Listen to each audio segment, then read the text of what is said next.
Komishiniin Inspeekshinii fi Naamusaa Paartii Badhaadhinaa Biyyaalessaa yaa'ii idilee Paartii Badhaadhinaa lammaffaa sababeeffachuun miseensota koree komishinichaaf leenjii guyyoota 2 turu kennuu jalqabe. Hooggantoonni Komishiniin Inspeekshinii fi Naamusaa sadarkaa federaalaa fi magaalota biyyaa akkasumas godinaalee adda addaarraa kan hirmaatan yoo ta'u, kaayyoon leenjichaa ga'umsa hooggansaa sadarkaan jiru cimsuun itti gaafatamummaa isaanii haalaan akka ba'an taasisuu fi itti gaafatamaan waajjira Paartii Badhaadhinaa magaalaa Adaamaa Obbo Shannaa fi Ajjamaa keessummoota simachuun haasawaa taasisaniin leenjiin kun barii yaa'ii idilee Paartii Badhaadhinaa lammaffaa ta'uun isaa seena qabeessaa jedhan. ይህ የኮሚሽኑ ውይይት ወይም የስልጠና መድረክ ታሪካዊ የፓርቲያችን ሁለተኛ ጉባኤ ማግስት የሚካሄድ በመሆኑ ልዩ ያደርገዋል። አዳማ ከተማችን የሰላም የልማትና የሁሉም ኢትዮጵያዊ ብሔር ብሔረሰቦች መኖሪያን እና የብልጽግና ተምሳሌት ስትሆን Leenjiin Komishinii Inspeekshinii kun barii yaa'ii Paartii Badhaadhinaa lammaffaatti ta'uun adda isa taasisa. Magaalaan Adaamaa magaalaa nageenyaa fi misoomaa saboonni fi sablammoonni Itoophiyaa hundi keessa jiraatanidha. Bara mootummaa jijjiiramaatti as karaa dinagdee fi siyaasaa jiruu fi jireenya hawaasummaatiin haala gaariin itti fufeera. Kabajamtoota miseensota komishinii ammas kallattii kenname hojiitti hiikuuf ni hojjetama. ኃላፊነትና ተግባራት በአግባቡ እንዲወጣ ከፍተኛ ድጋፍ በማድረግ ጠንካራ ኢንስፔክሽን ለጠንካራ ፓርቲ በሚለው መሪ መሰረት ከጊዜ ወደ ጊዜ አመርቂ ውጤት እየተመዘገበ ይገኛል። ኮሚሽነር ሮላና ኮሚሽኒን ኢንስፔክሽኒ ፊ ናሙሳ ቢዮለሳም ዶክተር ደስታ ተስፋዬ ካዮን ለንጅቻው ገይ ፊ ወገንቶኒ መጋሎታ ፊ ጎዲናሌ ራይርማተኑ በኖ አከርገተኒ ፊ ቤኩም ሶራተኒን ከነም ብሮ አከለንጅሰኒ ጀደን የዚህ ስልጠና ዋና ዓላማ አጠቃላይ ኮሚሽኑን ከማዕከል እስከ ዞን ያሉ የጽህፈት ቤት ኃላፊዎች አመራሮች ካዮን ለንጂ ከና ሚሴንሰኒ ኮሚሽኒ ኢንስፔክሽኒ ናሙሳ አሲት አርገመን ካለቲያ ኢናማፋ ፓርቲ በዳዲናትን ከነመ ሁበቹ ወረን አሲት አርገምኒ ሁበቺሱ እነሱ ደግሞ ከዚህ ስልጠናውን ከወሰዱ በኋላ በታች እስከ በየደረጃው ስልጠና በመስጠት ጉባኤው የሰጠውን ለኮሚሽኑ የሰጠውን ኃላፊነት እንዲወጡ ማስቻል ነው።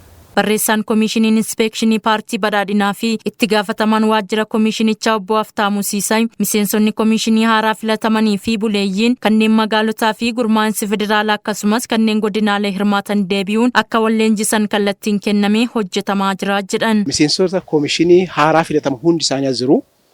Lammaffaa miseensonni komishinii naannolee hundaa magaalaa Finfinnee fi bulchiinsa Dirree Dawaan jiru.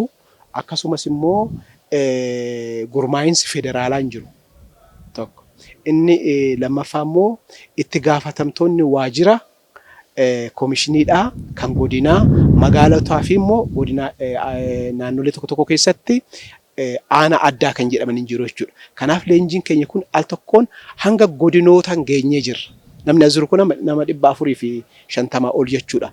Akka isaan deebi'aniin immoo kallattiidhaan aanaa biraan ga'uu jechuudha. Hirmaattonni leenjichaa soogummaa kanaan duraa fi kan leenjicharraa argatan galtee godhachuudhaan himaanaatti kenname kan milkeessan ta'uu himan. Gaafii uummata kun deebisa jedhee komishinii kanallee akka cimuuf paartii yeroo ammaa kana wanti nu gochaa jiru dhugaa dubbachuuf taanaan olaanaadha jechuudha. Komishinichis immoo itti gaafatamummaa isaa paartiidhaaf yaada furmaataa waliin gumaachee paartiin sirreeffama akka fudhachaa deemu. Gaafii uummataa kana qaama seeraan hiikaa hin jirre bakka rakkoon itti jiru jiraate yaada isaa sana dhiyeessee fi waltajjiiwwan paartii fi komishinii itti wal argatan hedduutu jira waan ta'eef waltajjiin guddaan komishinii paartii itti wal argan yaa'iidha yaa'itti aansee konferensiin jira akkasumas immoo hooggansi sadarkaadhaan jiru hojimaata isaa eegee hooggansa paartii sadarkaan jiru wajjin waltajjii waloo waan qabaniif sadarkaa paartiin keenyarra jiru yeroo yeroodhaan komishiniin kun paartiin isa ofiisaaf hin beeka garuu inni kun immoo inspeekshiniidhaan waan argateen paartii kanaaf yaada isaa yeroo yeroodhaan kan gumaachuu ta'a jechuudha. Kanaafuu wal gargaarree biyya kufaatii keessaa hoolchine kana